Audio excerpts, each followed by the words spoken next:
Hi, this is Gill Montgomery, and you're listening to Sonic Perspectives.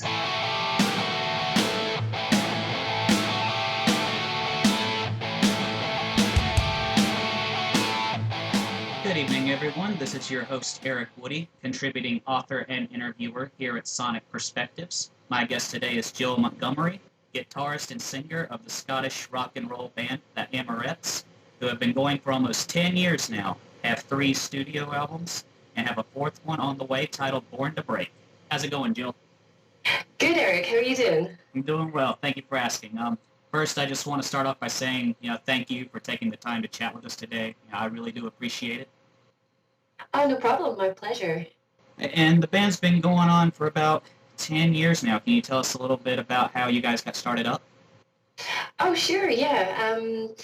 Well, I met the drummer Hannah at college. We as soon as we left school, we both met at music college, and we're both in the same kind of boat. Weren't really that great at school, not very high achievers, didn't really want to know what we wanted to do with our lives, but we knew that we wanted to play music. So we just started a band, and it took a couple of years before we found Heather, but she was Hannah's sister all along. So we sort of got together, and we put together our first album by ourselves, really.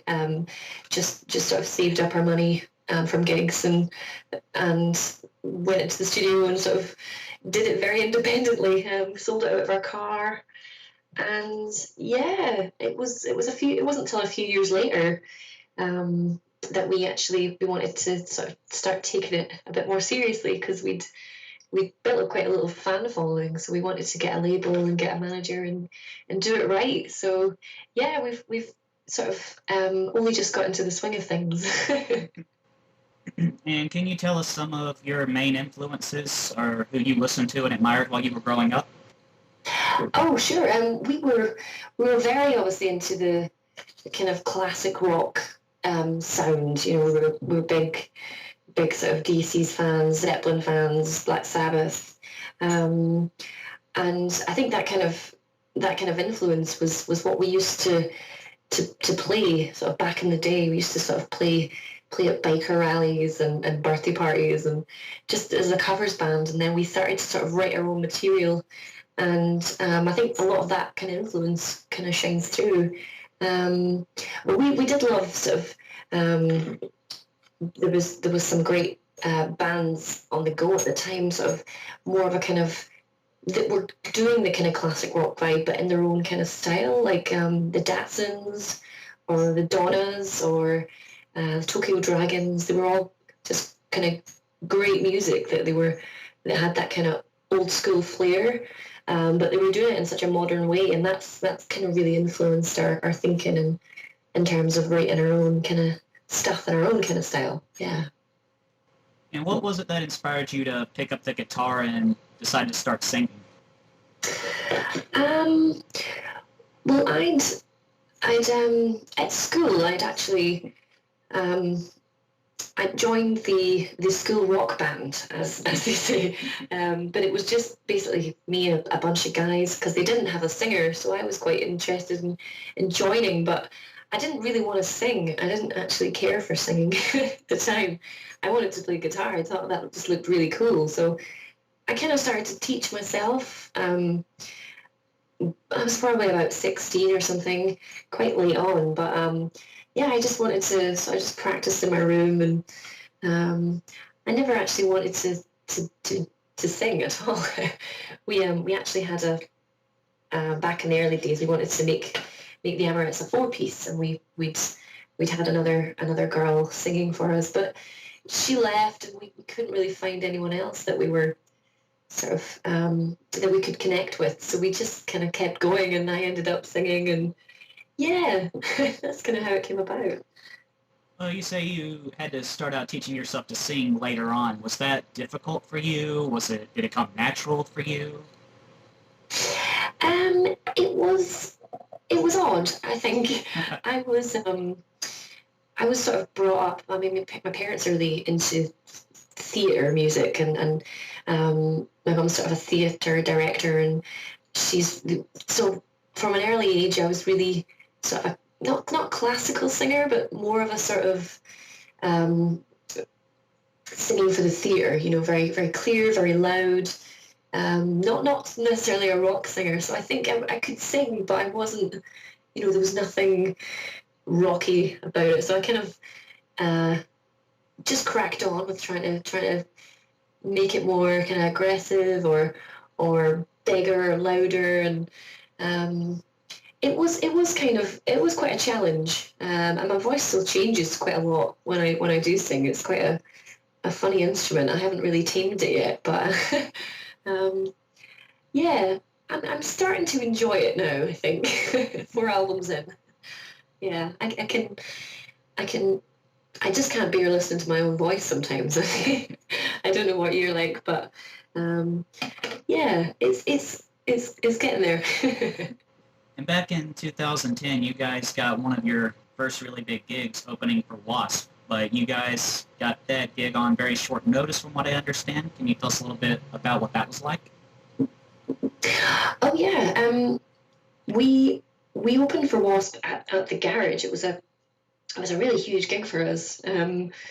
We were sort of just we'd only had, gosh, a handful of gigs by that point, and we were super tight, but we didn't even have. I had to actually go out that day and buy an amp. We'd One of their support bands they'd got stuck at customs coming out of Germany, the airport, and the I think it was the promoter of the WASP gig was a big fan of ours and knew that we were tight, and he was just sort of phoned us up and says, you know, are you available tonight? Can you can you come and open for WASP? And we were just like, sure. It was a big shock, and it was especially a big shock for our bass player Heather. She was a massive WASP fan at the time, absolutely huge. She had the Blackie Lawless hair. It was a great night and such a great memory to have. And what was the crowd's reaction to you guys? I think they were really surprised, actually. We had a lot of great feedback that night, and we sold a lot of albums, actually. And yeah, it was. I can remember it just being quite intimidating, sort of sharing a dressing room kind of corridor with Blackie and the guys, and they were quite sweet, actually. Sort of sharing tips on mascara and things. It was quite good. But no, the crowd reaction was generally really good. I hear WASP crowds can be quite notorious for being quite grumpy or very sort of what's the word?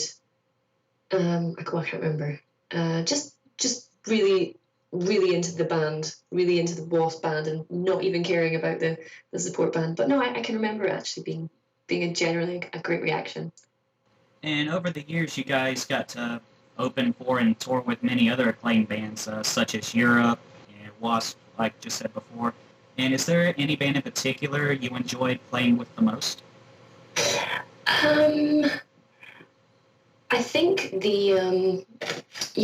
did tour with Europe and Black Star Riders. I think that was our very first sort of mainline tour, and that was just incredible for us. We were just so excited the whole time. We were very, very excitable and loud, and I think we just enjoyed it, every minute of it, so much. And we just really got to kind of know the guys really well and mingle backstage, and just kind of, you know, hanging out, eating a sandwich with Scott Gorham was just insane at that point. We had no sort of comprehension for how incredible our first tour would be, but it was just so, they were just so nice about it and just so down to earth, and it was really they made it very memorable for us. And yeah, it was a great one to do, definitely. And are there any bands y'all wanted to play with in the future? Oh gosh, Loads. We're always sort of keeping our options open, and we'd love to tour. We just love music, really. We don't mind who it's with. We just um, really. I mean, we'd love to. Gosh, if I could choose, bands like Queens of the Stone Age or Hailstorm or um, different different styles, different. Yeah, we don't. We just love touring. We really are not fussy. We just no, bands like that would be fabulous. We did a few shows with Blackstone Cherry, but not a tour as such. But we'd love to tour with those guys. They're great fun. Yeah, anyone. And do y'all have any plans to tour the States? Not as yet, no. This is our sort of our first touching base with the States actually. We've tended just to sort of stick to British press and European press, but we would absolutely love to get over there one day.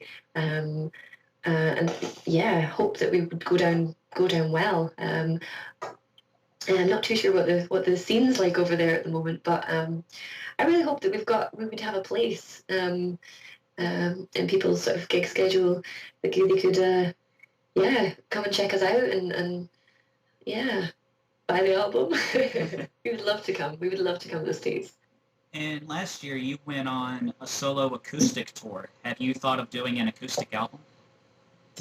Oh, I have sort of toyed with the idea, but not really very in a serious way. I'm still sort of I really just did the tour as more of a kind of uh, in a way kind of to I was asked to do it actually um, for Jägermeister. They'd asked me to go out and sort of promote this sort of restaurants um, festival that they were doing, and it was a completely terrifying experience because I'd never really um, played the acoustic that much before, and it was a really sort of challenging experience for me. I'm very glad I did it.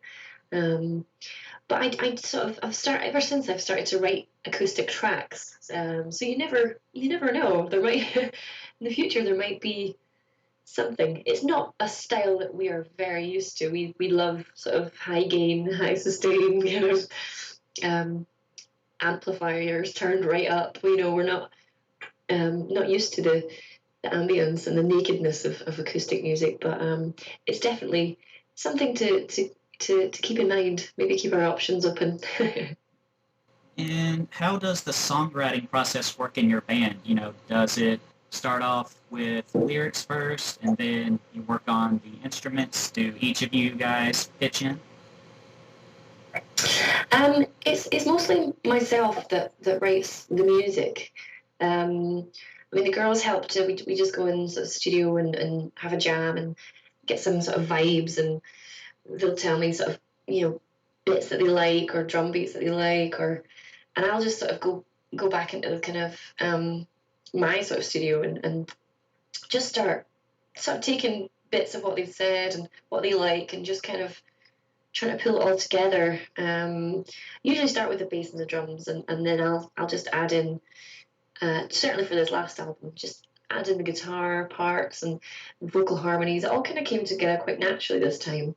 Usually I just start with the riffs and then I add the bass, the drums, the vocals and stuff. But I think this time it's kind of had a bit more room to breathe. I think starting with the bass and the drums, there's more ideas, more tempos, sort of just different styles have kind of evolved this time using that kind of method, which is really good. I think it just definitely opens us up more as a band, and um, you can even with a three piece you can really hear each other quite well. Yeah, just different style of writing, but I think one that really worked for me as well. So I think I'll be doing more of that in the future. Yeah. And one of the things I noticed about the songwriting on this album is that the whole album was consistent. Everything was catchy, the riffs were great, So I was just wondering, is it challenging for you guys to like, write, consistent songs without everything sounding the same? Um, it is quite um, it is quite difficult sometimes. I find that I'm really bad for I'll write things and I'll just dismiss them straight away because I'll just be, oh, that sounds too much like this, or sounds too much like that, and that's really only in my own head most of the time. Um, with this album, it's there's been a lot more um, influences. There's more blues in there. There's more pop in there even, um, but at the same time, and like really, there's a really slow track on the album, which we're just not used to doing. I think it was really good to sort of try and keep our options open this time a bit more, and I thought the song sounded far too different to be to be considered a collection.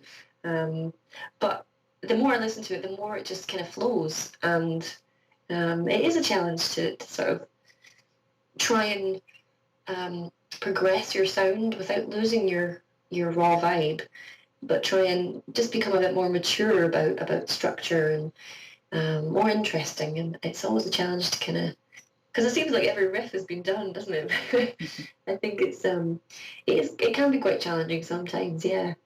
And your third album, as well as the most recent one, featured some songwriting from Ricky Warwick of Black Star Writers.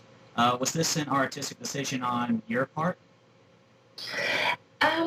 Well, it was actually on the Black Star Raiders tour that Ricky had approached me, asked me, I really love your riffs, and I think I could really, I've got some great lyrics that I think you would appreciate, because I think it's right up your street. It's your kind of vibe, and I was just like, wow, amazing, send them over, and yeah, I just sort of wrote a song around his lyrics and sort of sent it back to him, and he loved it, and he just said, yeah, you just completely nailed it. And so I think we've kind of sort of built up that sort of yeah, sort of understanding. I'll do the rest, you do the writing. We've written another track as well on this new album. Everything I learned from rock and roll, and yeah, I just can't get over how I'm very jealous of Ricky. I can't get over how much his lyrics just kind of fit my style. I just wish I was I was able to do that myself. And yeah, I'm such a big fan of Ricky's work, and um, he's so great at telling a story as well. Even if you just read the lyrics on their own, on its own, um, there's just something about it. They're really deep, and just it's so kind of punky and edgy, and I just love it. It's great. Yeah. And have the two of you ever thought of doing maybe a side project together? Oh, um, no, but that's a great shout. Yeah. I would I would love to. Absolutely. I mean, I know he does a side project with Damon Johnson from Black Star Riders.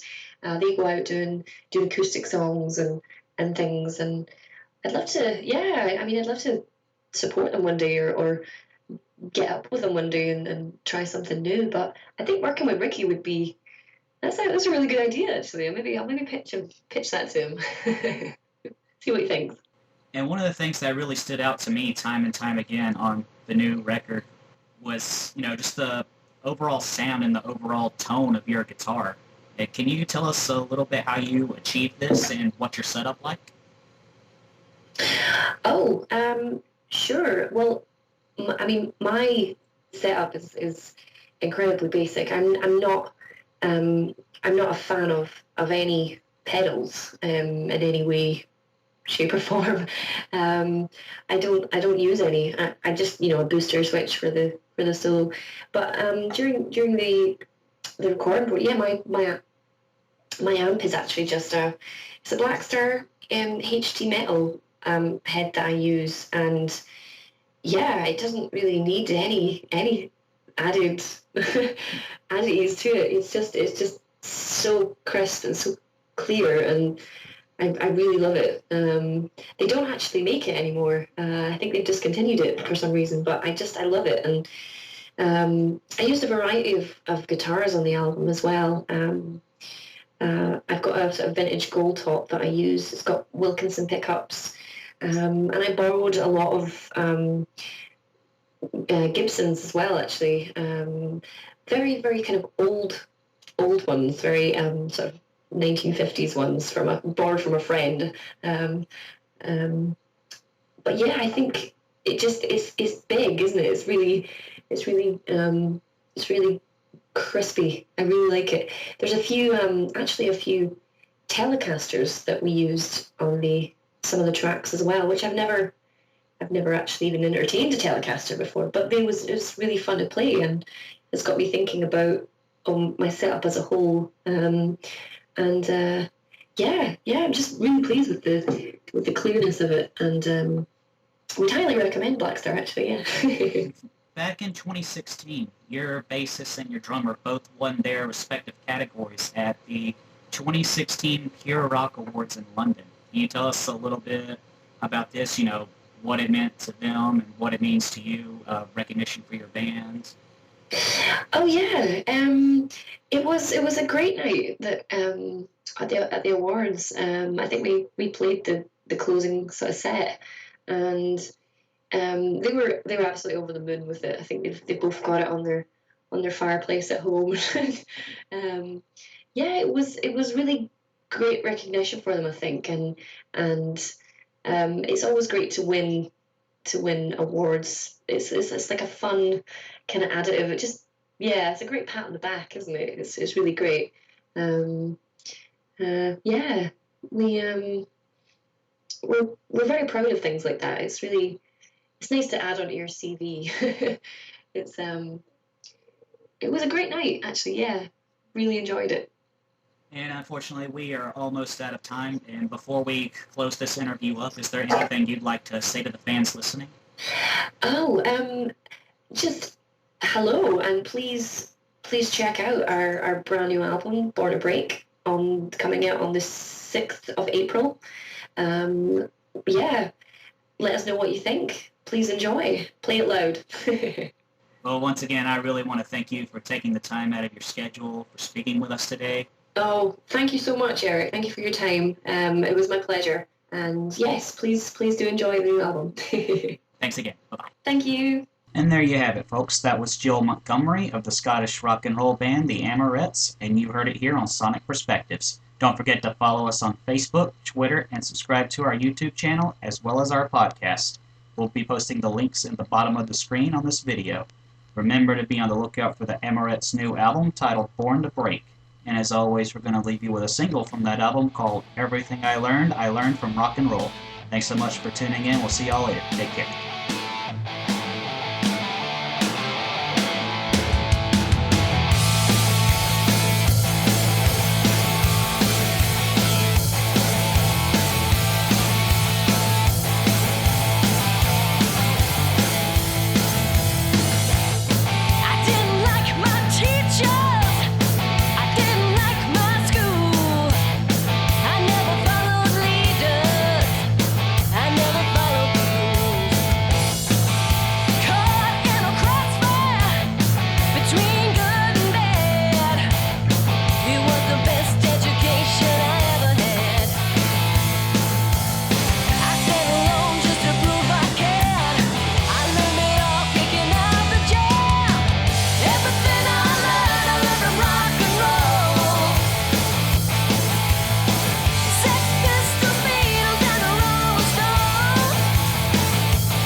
like the